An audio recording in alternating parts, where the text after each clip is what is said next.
Words from the Gospel. While Jesus was blessing them, he withdrew from them and was carried up into heaven. In the name of God, Source, Word, and life-giving Spirit. Amen.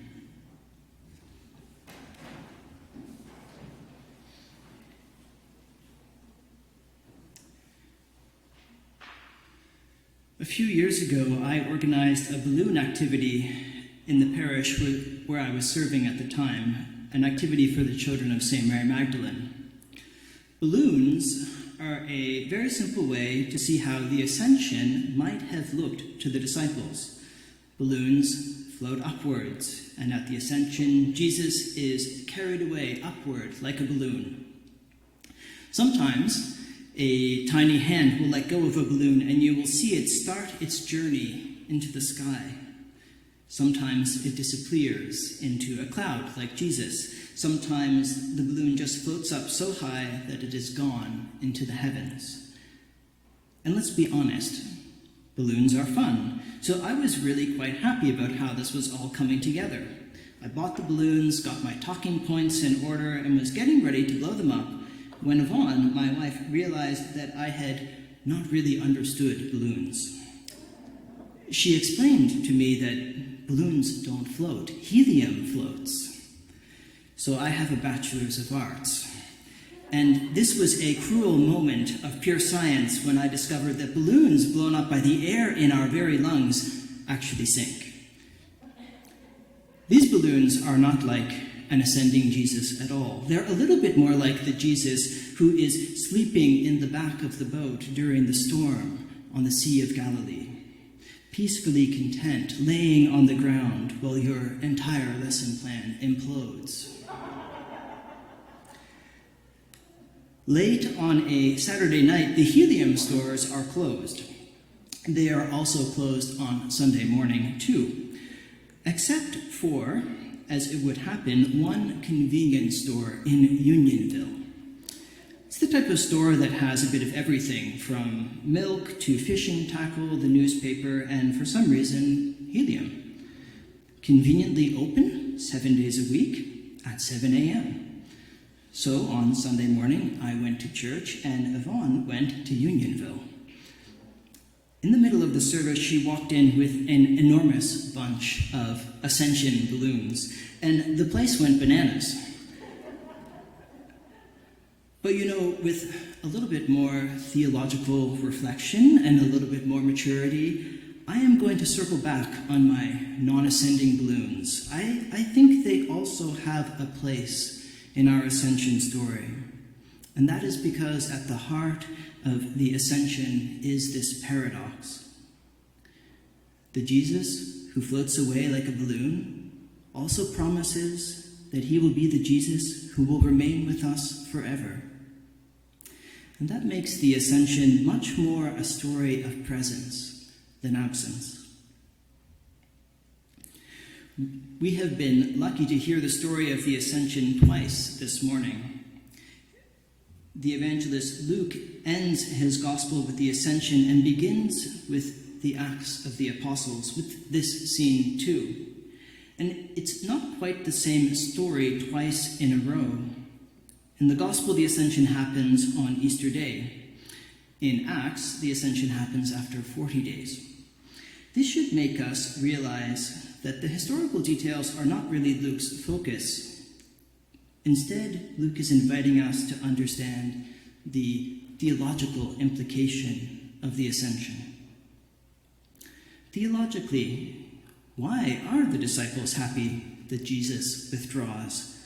Why are they not sad when Jesus is gone? Well, a positive way to view the Ascension is to understand it as that moment that when God took Jesus to be with him forever. In the resurrection of Jesus, we see how God took the side of the humiliated. We see how the love of God is stronger than hatred, violence, or death. God has said yes to Jesus, a yes that has raised him from the dead, and a yes that has raised Jesus to heaven to be with God forever. And that gives us such hope. From a theological perspective, the Ascension is a very happy ending. Jesus, light of the world, continues to shine. The darkness has not overcome it. And as followers of Jesus, we can celebrate. But we can also understand the Ascension as a difficult moment for the disciples. When Jesus first called them, he said to them, "Follow me." But suddenly the one who they followed is gone.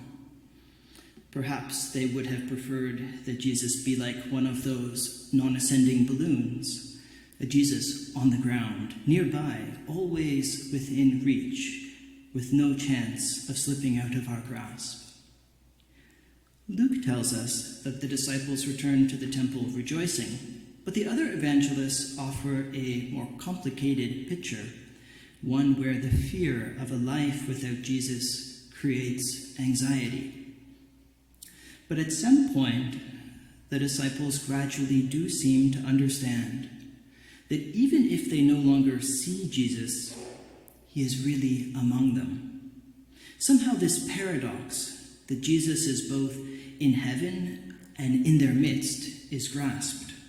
Somehow the paradox that Jesus is gone but his presence remains takes root in their lives. Somehow Jesus' words that his peace will be with them, that his spirit will defend them, guide them, unite them, that he will be with them to the very end of the age, becomes words that they believe. And this opens up new horizons, not just for the disciples, but for us today. I want to take a moment to bring the presence of the risen Jesus into something that we can understand for our own lives. For most of us, Jesus is not present to us the way we normally think of presence. For example, at school, Jesus did not call out the name Jesus of Nazareth, and from a chair in the back of the room, a voice said, "Present." Jesus is not present like a school friend, or present like a teacher, or present like someone in the same room as you or I.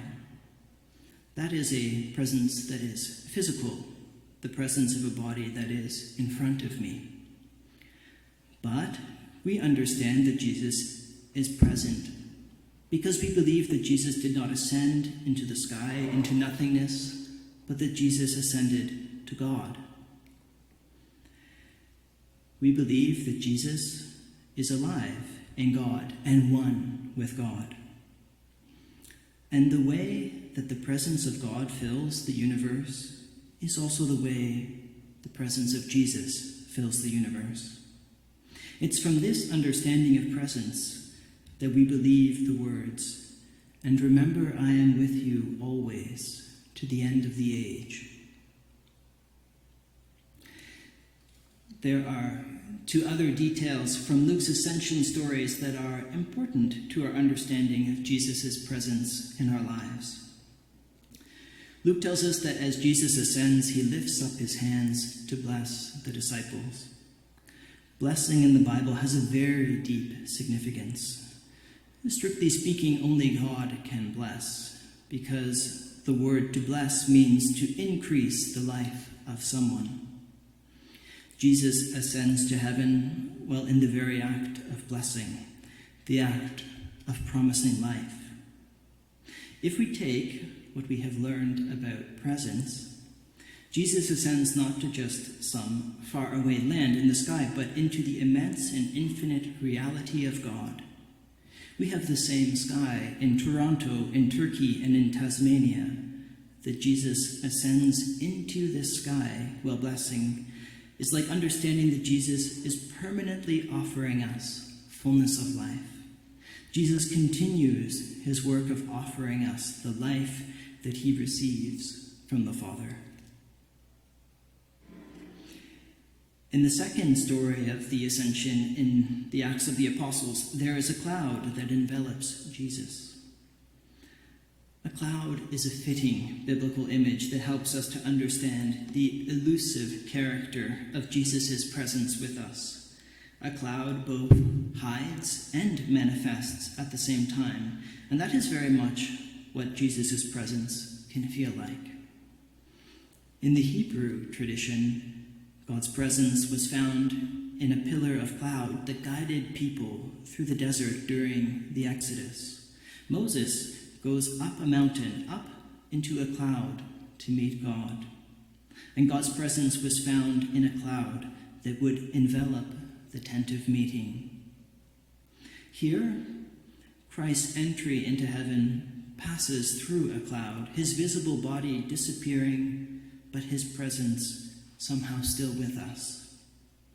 So far from being a departure, the Ascension tells us that the ending of Jesus' physical presence is the inauguration of the definitive presence of Jesus. Just as God does not abandon us, neither does Jesus. His presence with us is assured. When balloons sink or float, when our hearts are heavy or lifted high, when we walk in a fog or watch the morning mist burn off before our eyes, we are invited to rejoice in the paradox of the Ascension. The belief that though in heaven, Jesus really is with us to the very end of the age. Amen.